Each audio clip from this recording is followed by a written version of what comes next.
Queria convidar você para abrir em Ruth, capítulo 1.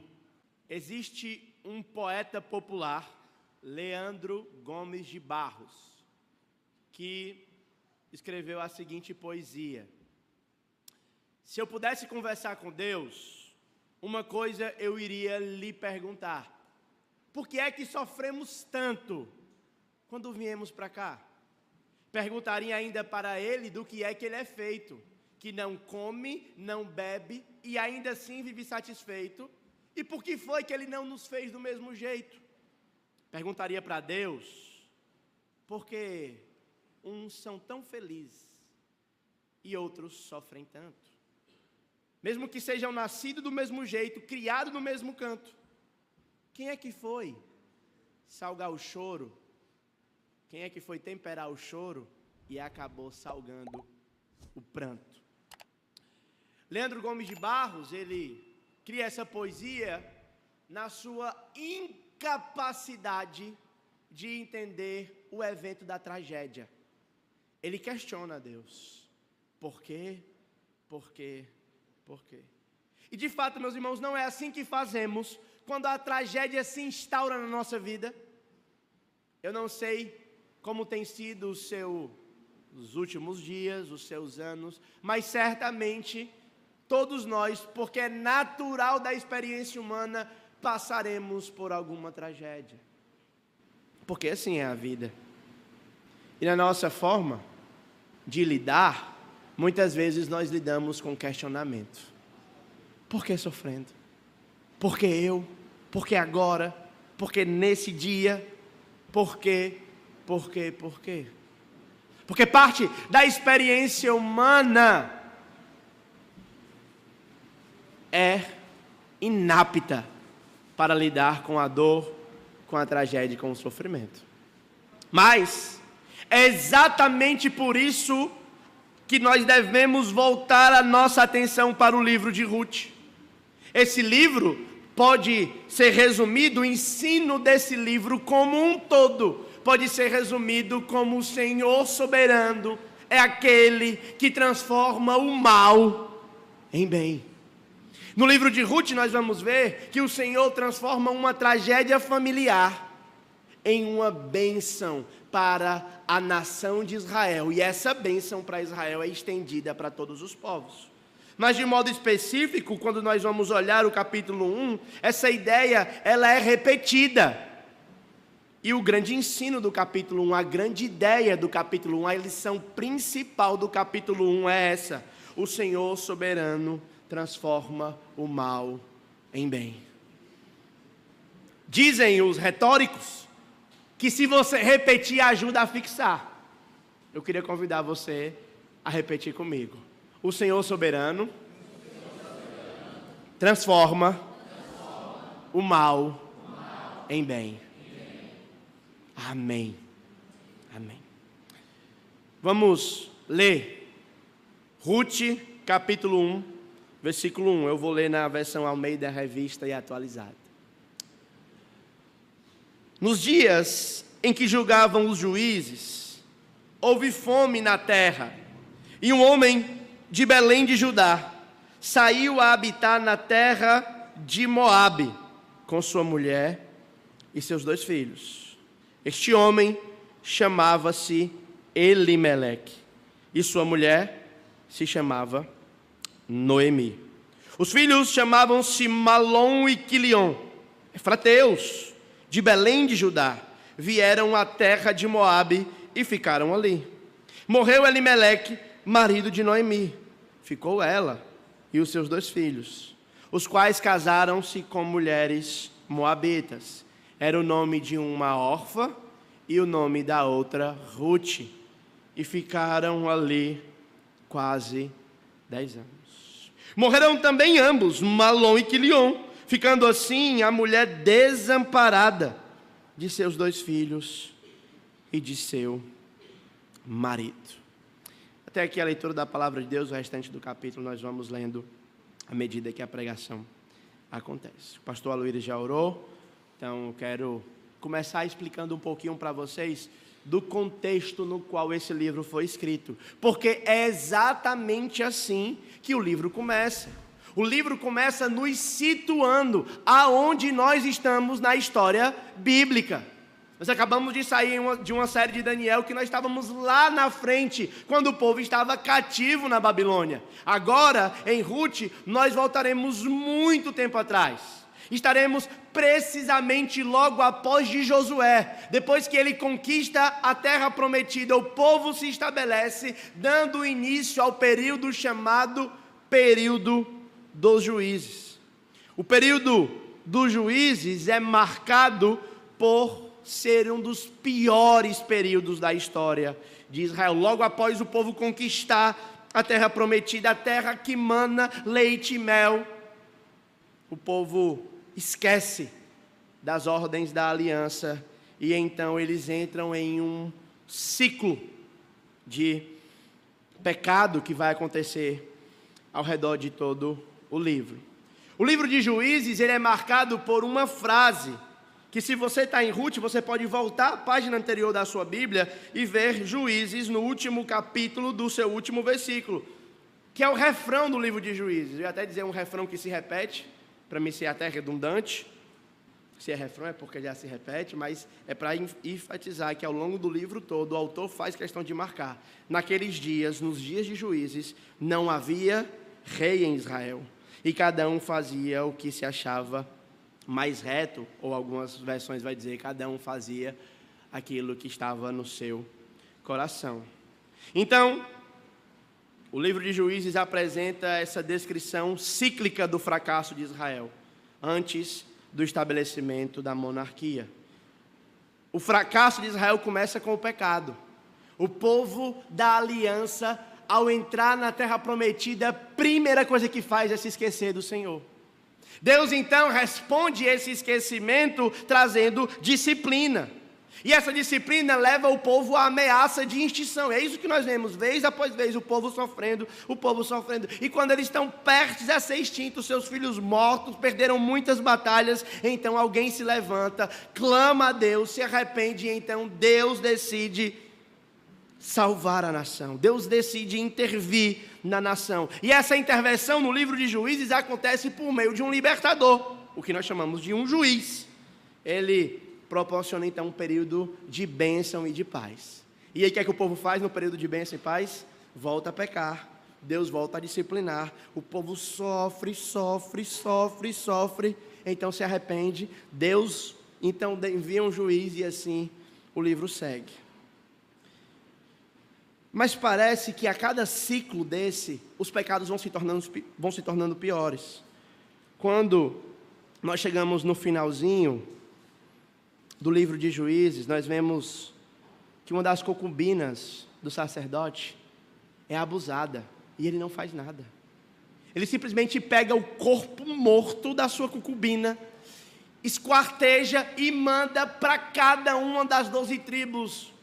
Coisa que nem entre os povos ao redor que não temiam a Deus se encontrava. A nação de Israel estava perdida.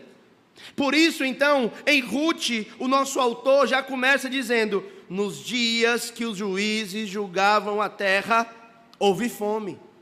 Se você está familiarizado com as expectativas da terra, isso deve lhe assustar. Porque quando Josué vai encorajar o povo a serem fortes e corajosos para tomarem a terra por herança, qual é a principal marca da terra? É uma terra que mana leite e mel. Os espias trouxeram cachos de uva que 12 homens eram necessários para carregar. Mas por conta do pecado, a terra que mana leite e mel agora cessou de chover. E o povo está faminto. O povo está com fome. Então tem esse homem de Belém de Judá.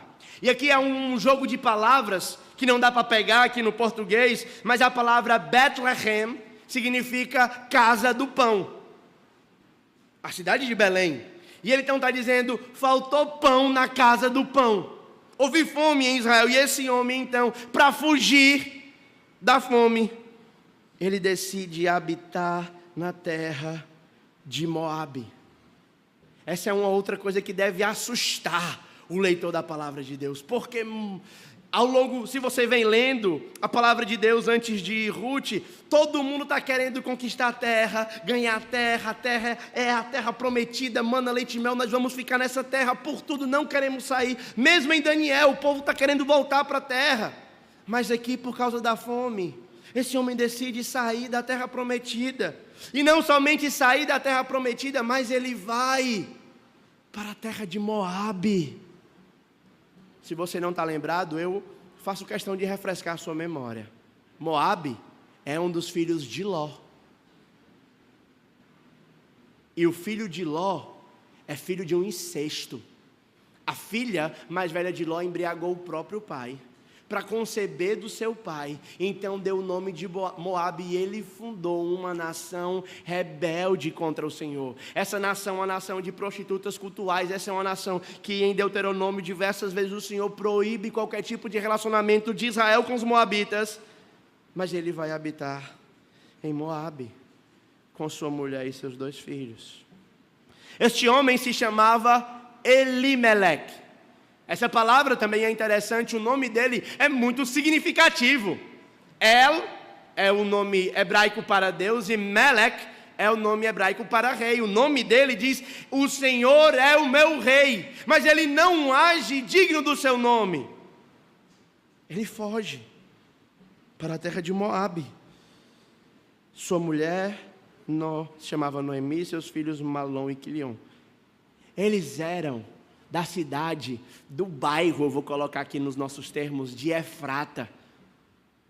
Eles eram de Israel. Em Israel eles moravam em Judá eles moravam em Belém, e em Belém eles eram de Efrata. Você está lembrado de alguma coisa que acontece em Efrata? Pequena Belém Efrata, de modo nenhum és as menor entre a tribo de Israel, porque de Belém Efrata sairá o quê? O Salvador.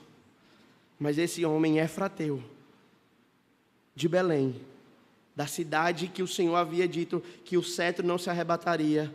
Por isso que o nome dele talvez seja Elimeleque, por causa dessa expectativa de o rei que viria de Belém. Mas ele decide sair. E a primeira tragédia já acontece no versículo 1, a fome, acontece no versículo 2, eles indo para Moabe. Mas talvez a primeira tragédia que afete aqui diretamente a vida de Noemi seja a morte do seu marido. Ele morreu. O livro não dá explicações, o livro simplesmente afirma, o autor simplesmente joga essa informação para nós: morreu Elimeleque. Mas ainda há um tom de esperança. Você sabe que naquela ocasião, naquele contexto de sociedade, uma mulher, ela precisaria ou estar debaixo da casa do seu pai, ou do seu marido, ou dos seus filhos. O marido dela morreu, mas ela não está totalmente sem esperança. Ainda restou a ela 2 filhos, Malom e Quilion. E esses 2 filhos casaram-se com mulheres moabitas. E ficaram ali por 10 anos. O nome dessas mulheres era Orfa e a outra era Ruth. E eles se estabeleceram. A ideia que dá, quando a gente começa a ler aqui os primeiros versículos de Ruth, é que Elimeleque pega a sua família simplesmente para sair, buscar alimento, mas parece que ele tem a intenção de voltar. Mas com a sua morte, o casamento dos filhos, parece de fato que eles decidiram ficar em Moabe e longe da presença do Senhor. Longe da presença do Senhor. Essa marcação de 10 anos, ela é um indicativo que Ruth e os seus filhos não se lembram e talvez não sintam falta do Deus da aliança. Lembre-se que nesse contexto não se podia orar a Deus em qualquer lugar. Havia um lugar específico para se cultuar a Deus, que era em Israel. E Noemi está vivendo a vida dela. Só que o capítulo 5, o versículo 5, ele anuncia uma outra tragédia que acontece na vida dessa mulher. A morte de ambos os filhos, Malom e Quilion. Assim, a mulher, e agora é interessante como o livro não fala mais o nome dela, agora fala ela como mulher, para contrastar a realidade que seria terrível dela viver naquele contexto. ficou desamparada. Seus filhos e seus maridos haviam morrido. O que é que então Noemi, Orfa e Ruth farão em Moabe? O que é que elas farão mediante tamanha tragédia? O livro mais uma vez não diz a razão pela qual os seus filhos morrem.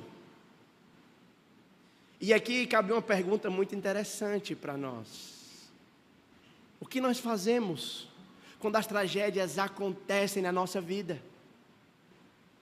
Uma tragédia é chamada de tragédia porque na maioria das vezes elas não dão explicação. Existem sofrimentos que são pré-anunciados, é verdade. Mas existem outros tipos de sofrimento que são totalmente inesperados, como a morte de 2 jovens, de 2 filhos. O que fazer então quando a providência de Deus, quando o guiar de Deus da nossa vida se torna amargo? É para isso então que nós somos levados do versículo 6 ao versículo 14. Eu queria ler com vocês essa porção mais uma vez. Então se dispôs ela com as suas noras e voltou da terra de Moabe. Porquanto nessa terra, em Moabe, ela ouviu que o Senhor se lembrara do seu povo, dando-lhe pão. Volta a ter pão na casa do pão.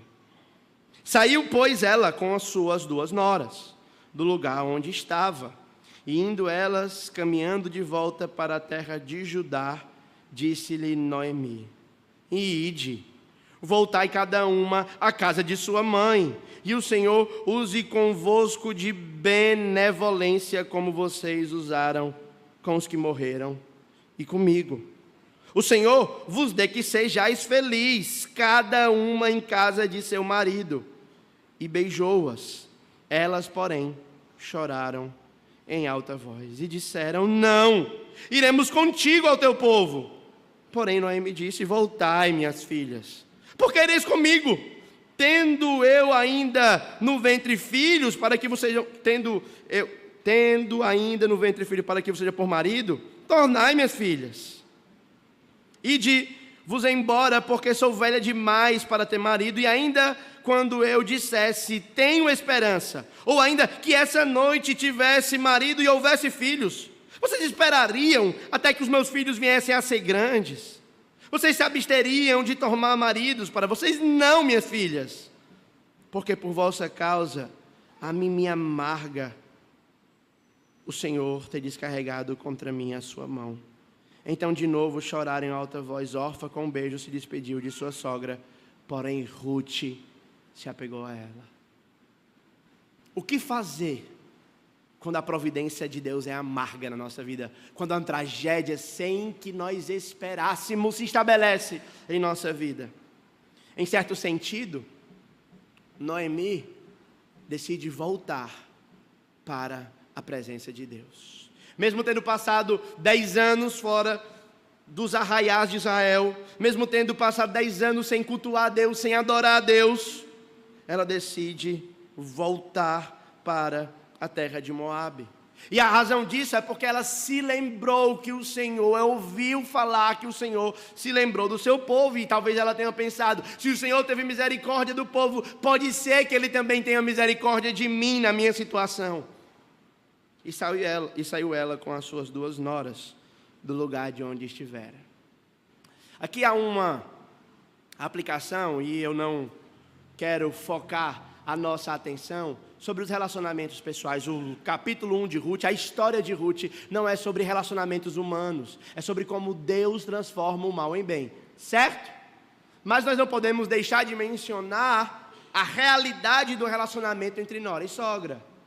E talvez tenha algumas aplicações aqui, porque eu quero encorajar as mães dessa igreja a serem sogras tão boas, que mesmo que o seu filho morrer, a sua nora queira continuar morando com você. Amém, irmãs? Amém? Amém? Oh, glória. Eu vou dizer de novo para você ver se...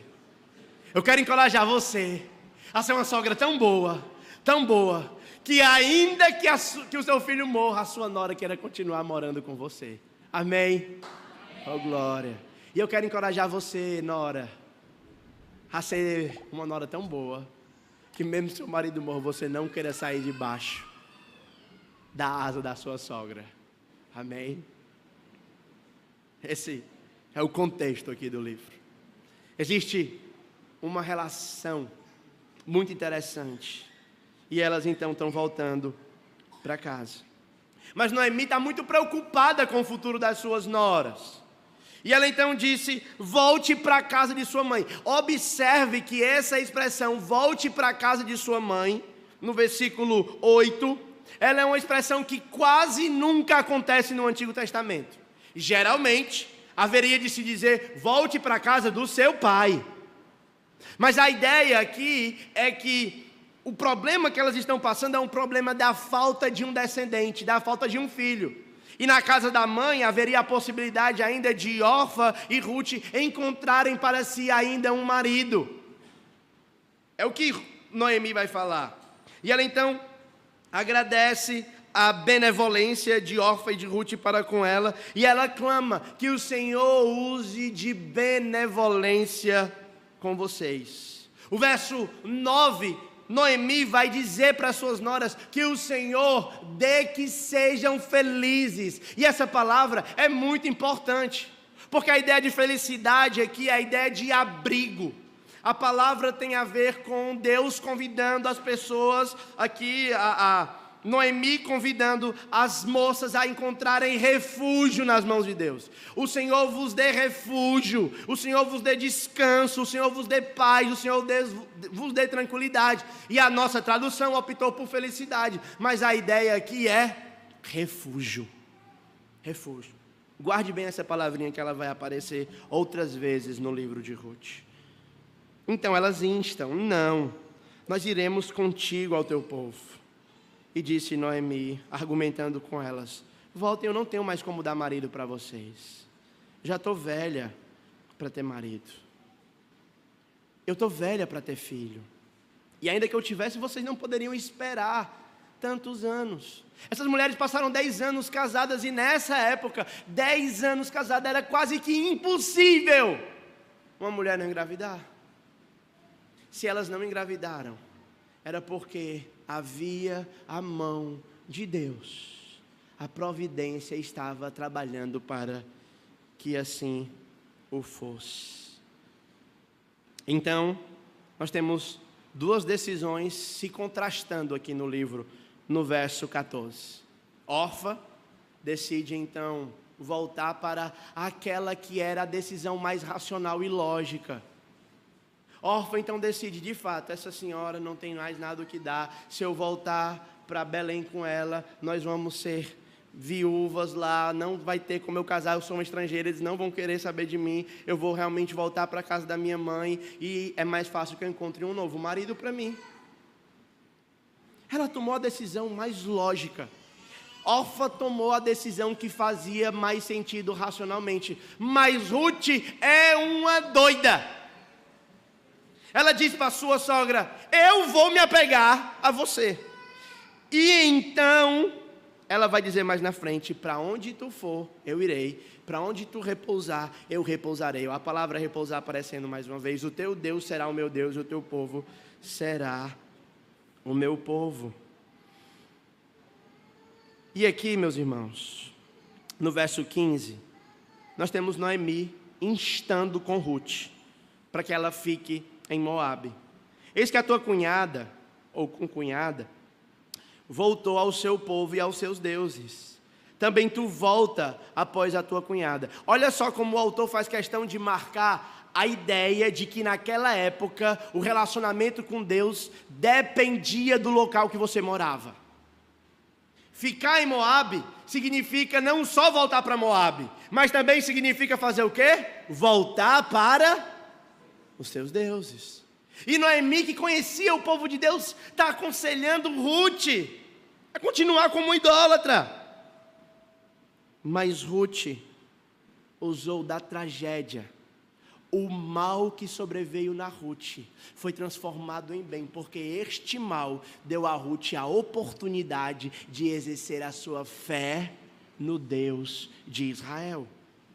Então ela responde, esse que é um dos textos mais conhecidos do livro de Ruth, no verso 16: não me instes para que eu te deixe e me obrigue a não seguir-te, porque aonde quer que fores, irei eu, onde quer que pousares, ali pousarei eu. O teu povo é o meu povo, e o teu Deus é o meu Deus. Onde quer que morreres, morrerei eu, e aí serei sepultada. Faça-me o Senhor que bem lhe aprovesse. Outra coisa, que não a morte, que não seja a morte me separar de ti. Ruth aproveitou todo o mal que se instaurou na sua vida para depositar sua fé no Deus de Israel.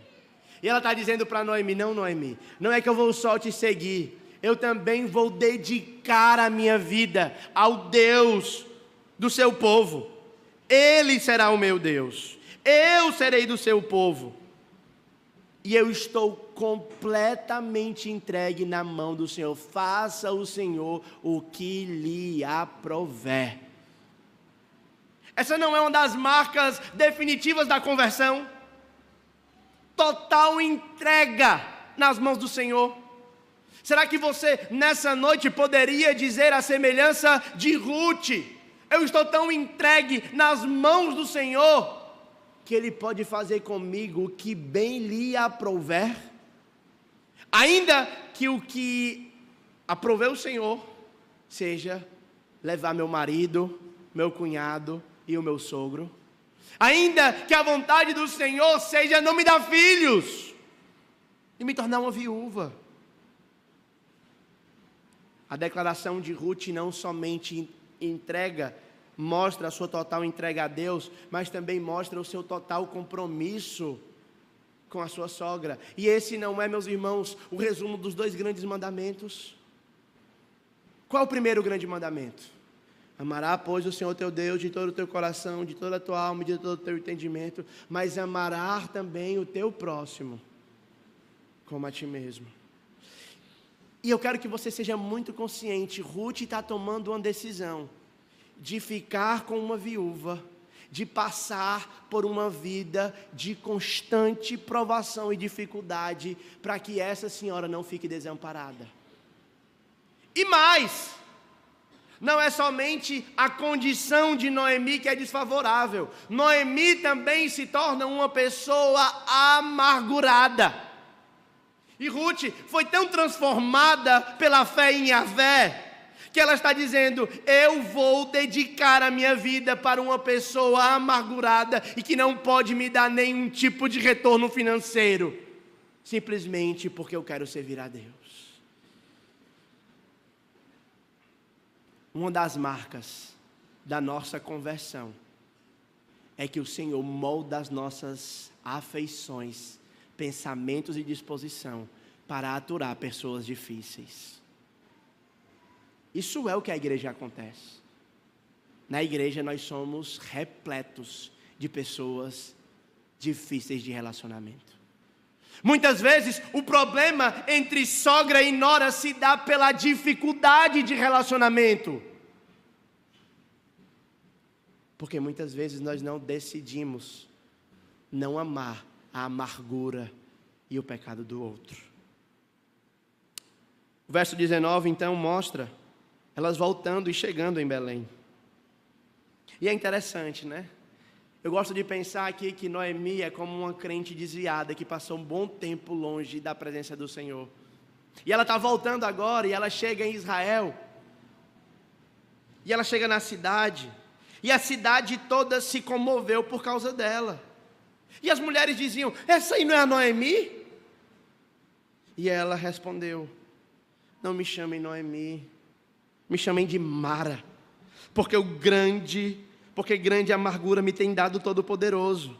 Ditosa eu parti, rica eu parti, com maridos e filhos eu parti, bonita eu parti, com tudo em cima eu parti, mas agora, pobre, me fez voltar ao Senhor.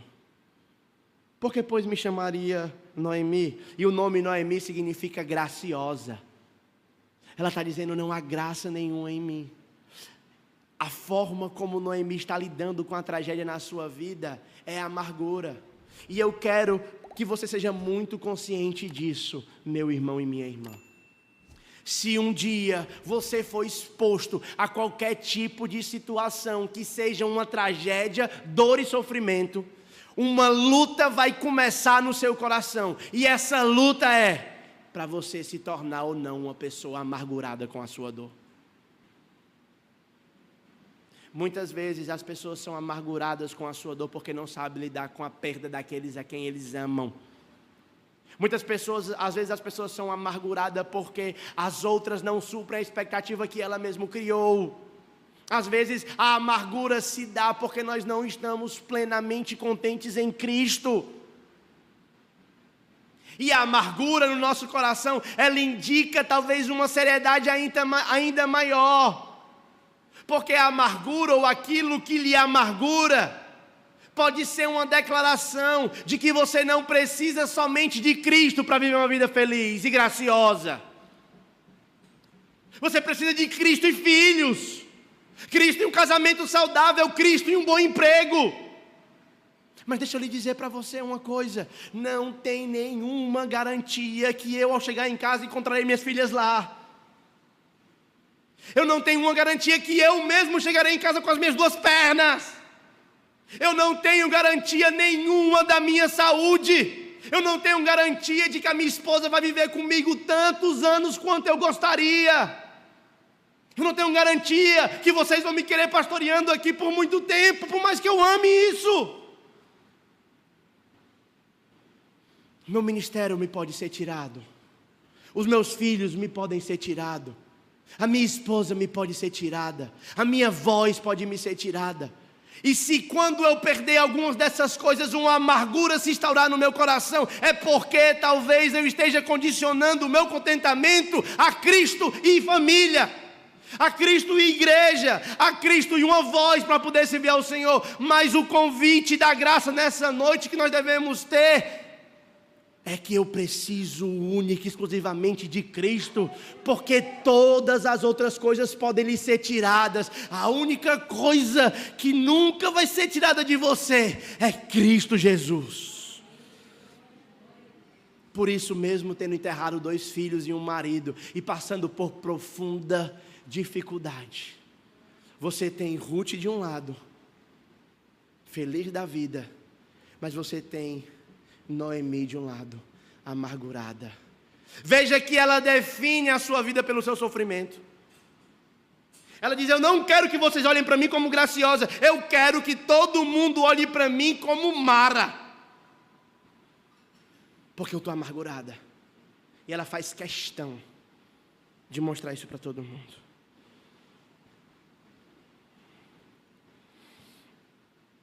O verso 22 diz o seguinte: foi dessa maneira que voltou Noemi da terra de Moabe, com Ruth, sua nora, a moabita. E o capítulo termina com uma nota de esperança. Mesmo diante de tanta dor e sofrimento desse capítulo, elas chegaram em Belém exatamente no período da colheita. Elas chegaram em Belém exatamente no período em que o Senhor decidiu ter misericórdia do seu povo. Há algumas lições que nós podemos aprender aqui nesse capítulo. E essas lições estão relacionadas a essas 3 personagens. A primeira é Orfa. Com Orfa, nós aprendemos que às vezes a vida não precisa ser tão racional quanto parece. Era óbvio que ficar em Moabe daria a ela uma vida mais fácil. Era óbvio que ficar em Moabe daria para ela a possibilidade de um marido. Era óbvio que em Moabe ela poderia ter filhos e não passar por dificuldade financeira. Mas uma coisa Moabe não poderia oferecer para a órfã: presença de Deus, relacionamento com Deus e principalmente salvação. Todos nós vamos lidar com uma decisão semelhante à de órfã. Todos nós, você vai lidar. Porque algumas vezes entregar a vida para Jesus, servir o caminho do Senhor, vai lhe fazer passar por provação. Eu costumo dizer que existe assim, todo ser humano, na experiência que depois de Adão, vai sofrer uma medida ou outra na vida, certo? Vai passar por algum tipo de dificuldade. Mas, quando se é cristão, você coloca uma carga maior de sofrimento do que já tem só por ser humano. Você vai ter que lutar contra a sua carne, você vai ter que fazer as coisas de modo que agrade o Senhor, você vai ter que viver com um só homem, com uma só mulher, vai ter que amar os filhos, vai ter que se arrogar. As suas finanças não vão ser usadas do jeito que você quer, então tem um tipo de privação. E quanto mais fundo você vai vivendo, mais a sério você vai levando, mais difícil vai ficando o caminho. Orfa nos ensina que o desejo por vida fácil pode nos levar para longe da presença do Senhor. Com Noemi nós aprendemos duas coisas. A primeira é que sempre há a possibilidade de voltarmos para a presença de Deus. Sempre. Passaram-se 10 anos, sofreu muito, mas o Senhor ainda continua de portas abertas. Belém ainda está de portas abertas para receber essa sua moradora. E com isso nós precisamos ser claros que existem algumas dificuldades ao voltar. Ela vai ter que lidar com os olhares. Lembra quando ela entra na cidade? O pessoal, não é essa Noemi? E é natural esses olhares. Nós não sabemos se essa declaração de que ela é Noemi é simplesmente uma constatação ou é uma espécie de julgamento. Alguns tendem a entender que é uma espécie de julgamento. E na minha experiência, acompanhando pessoas que caíram da fé e tentam voltar para o caminho, elas entram na igreja e conseguem perceber, as pessoas estão me julgando. E às vezes nem estão, mas pode ser que estejam. E você, nesse processo de voltar, vai ter que lidar com as pessoas olhando para você e dizer, não é esse o fulano? Você vai ter que lidar, por exemplo, com o tempo perdido. Perdi tanto tempo. Vai ter que lidar com muitas coisas. Mas faz parte do processo. E mesmo entre erros e acertos, Noemi volta para Belém. Uma segunda tentação, um ensino que nós podemos aprender aqui da vida de Noemi, é que a providência amarga vai nos levar para a amargura. E se você talvez tenha andado amargurado, insatisfeito, descontente, murmurando, você precisa perguntar para si mesmo, o que é que você realmente quer? O que é que você deseja tanto e portanto desejar está disposto a pecar? Ou o que é que você deseja tanto que pela falta você está disposto a nutrir um coração insatisfeito com Deus? Pergunte para si mesmo, essa é uma questão muito pessoal, mas vai lhe ajudar. Se talvez você tenha estado... E a amargura, ela nos cega muitas vezes. Noemi, quando volta, ela diz que voltou sem nada. Mas ela poderia simplesmente reconhecer que a nora dela estava com ela e estava disposta a cuidar dela, né? Eu imagino Ruth ouvindo isso. O pessoal chega, né? Oh, menina, vem aqui, tu não sabe quem foi que chegou em Belém de novo. A outra, quem foi, mulher? Rapaz, não foi Noemi, voltou. Aí Noemi escuta, não me chame de Noemi, me chame de Mara, porque eu vim sem nada. Aí Ruth, e eu, Topode? Né? Então, a amargura, às vezes, ela lhe traz uma limitação de visão. Cuidado, para que se você não está amargurado, às vezes uma pessoa amargurada, insatisfeita, ela diz assim, mas no meu trabalho não tem nada que preste. O meu marido não faz nada por mim. A minha esposa não faz nada por mim. Aí eu disse, eu entendo que o seu trabalho pode não ser tão bom quanto você gostaria. Eu entendo que o seu marido pode não ser tão bom quanto você gostaria. Eu entendo que a sua esposa pode ser não tão bom quanto você gostaria, mas não faz nada? Será que realmente isso condiz com a verdade? Essa igreja não vale nada.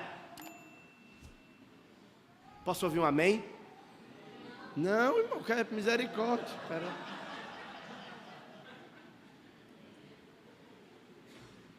É assim que pessoas amarguradas interpretam as coisas. Esse meu filho não faz nada que preste. Lembra de Elias? Vocês lembram de Elias? Elias está no monte chorando. Ele diz, Senhor, morreu todo mundo, só estou eu aqui. Você diz, Elias, espera aí, eu entendo sua dor, mas ainda tem 7.000 que não dobraram o joelho a Baal. A amargura, às vezes, ela potencializa a nossa forma de enxergar o problema. Cuidado com isso. Talvez seu casamento não esteja tão bom quanto você gostaria, mas ainda assim lá existem lampejos de bondade.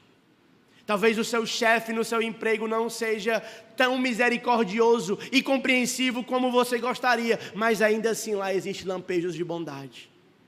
Procure se livrar da amargura e enxergar os aspectos da realidade. Agora Ruth também nos ensina algumas coisas.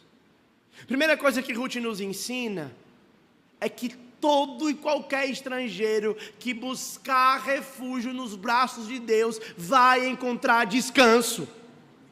Ela era uma moabita, mas ela foi para os pés do Senhor e ela encontrou refúgio para si. A bênção de Noemi procurava que você encontre refúgio no marido. E Orfa tentou encontrar no marido. Nós não sabemos que fim levou Orfa. Mas Ruth disse, não. Primeiro lugar que eu vou encontrar refúgio é no Senhor.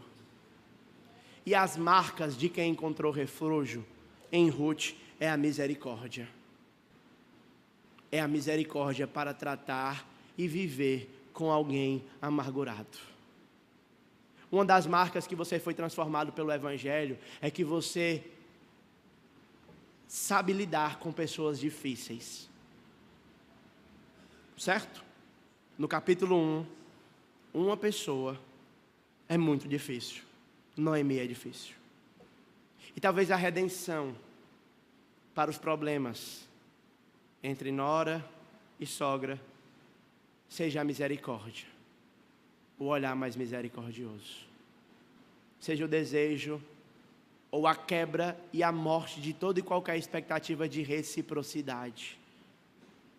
Seja um amor incondicional. Eu vou decidir amar. Eu vou decidir pagar o mal com o bem. Porque foi assim que o Senhor me tratou. Mas eu não posso terminar a nossa história pensando somente nessas 3 personagens. Porque no final das contas elas não são os personagens principais desse livro, desse capítulo, e nem de toda a Bíblia.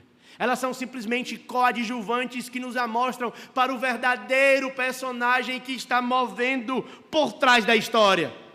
É o Senhor soberano. É o Senhor quem traz a fome, é o Senhor quem recebe, é o Senhor que levanta a tragédia na vida de Noemi, como ela mesmo diz. É o Senhor que está guiando e está levantando a sua providência para tudo. O personagem principal, meus irmãos, desse capítulo é o Senhor. E aqui nós vemos o principal ensino do capítulo, que é o quê? Eita, os retóricos estavam errados. O Senhor soberano transforma o mal em bem. O capítulo começa com muitas tragédias sendo anunciadas. Não é mesmo? Mas essas tragédias são as ferramentas que Deus usa para trazer Noemi de volta para os seus caminhos. Porque Ele transforma mal em bem. A tragédia da morte de Malom, Quilion e da fome é o meio que Deus usa para levar Ruth à fé. Se talvez tivesse tudo dado certo, se os rapazes tivessem estabelecido, os filhos tivessem vindo, Ruth morreria como uma pagã. Mas porque Deus é especialista em transformar mal em bem, a tragédia que veio sobre a vida de Ruth a levou para os caminhos do Senhor, a levou para conhecer o Deus de Israel, levou ela para buscar refúgio debaixo das asas de Yahvé. Mas se nós sairmos do livro de Ruth, do capítulo 1, e voltarmos para as páginas da Bíblia, nós vamos ver que esse padrão, Deus transformando o mal em bem, não é a primeira vez que aparece aqui. Quando Deus cria o mundo, Ele cria o mundo perfeito, estabelece o mundo perfeito e diz: Adão, não coma desse fruto do conhecimento do bem e do mal.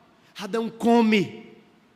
Então Deus anuncia que viria o descendente da mulher, esmagaria a cabeça da serpente, e faz a promessa do Messias, porque ele é especialista em transformar o mal em bem.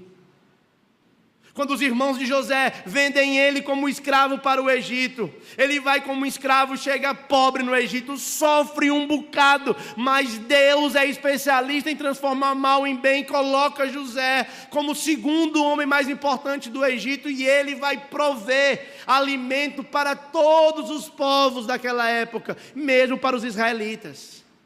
Quando os irmãos de José descobrem isso, eles choram e pedem: meu irmão, me desculpe. José olha para os seus irmãos e diz: não precisam se desculpar, meus irmãos, porque vocês intentaram mal contra mim, mas Deus fez o quê? Transformou o mal em bem. Aí nós precisamos ir para Cristo, meus irmãos, que deixou a sua glória, que assumiu a forma de servo e que decidiu receber todo o mal da humanidade causado pelo nosso pecado sobre ele. Havia uma tragédia instaurada. O Filho de Deus foi traído por 30 moedas, foi posto no madeiro, e a maior de todas as tragédias, o Pai abandonou o Filho, foi traspassado, moído pelos nossos pecados. O mal veio na vida dele. Mas o mal não foi a última palavra, porque Deus é especialista em transformar o mal em bem. No domingo pela manhã a luz raiou, Ele ressuscitou e venceu a morte, mostrando de uma vez por todas, cabalmente, que Deus transforma o mal em bem. Todo cristão, ao ler Ruth capítulo 1, deve ser lembrado dessa verdade. O Senhor soberano é especialista em transformar o mal em bem. Eu finalizo perguntando para você: como é que você interpreta o mal na sua vida? Eu olho para vocês daqui e eu consigo enxergar na vida de alguns motivos pelos quais vocês choram. Na posição que eu estou é um pouco privilegiada, porque eu ouvi muitas de suas queixas. Eu sei das dores que vocês passam, eu sei os choros que vocês choram, alguns de vocês. Mas existem outros que eu não sei. Mas o convite do Senhor nessa noite é para que você busque refúgio nele, descanse o seu coração e se acalme. Eu não sei se agora, eu não sei o tempo, mas eu sei que o Senhor, por tudo que Ele já fez, vai transformar o mal que você passou, o ente querido que você enterrou, a doença que chegou, a provisão que faltou, o não que você recebeu, a pressão que você sofreu. Ele é especialista em transformar o mal em bem. E eu queria que você saísse daqui com essa esperança, meus irmãos, para anunciar para as pessoas que ainda não conhecem a Ele e que fazem como órfã, mesmo diante da oportunidade da fé, viraram as costas e foram para Moabe. Venha para Belém. Venha para Belém. É dessa pequena Belém Efrata que nascerá o Salvador do mundo, para de uma vez por todas transformar tragédia em bênção. Amém? Há muito mais no livro de Ruth para aprendermos. É só o primeiro capítulo. Convido os irmãos então a fechar os seus olhos, curvar a sua cabeça, que eu quero orar pela sua vida.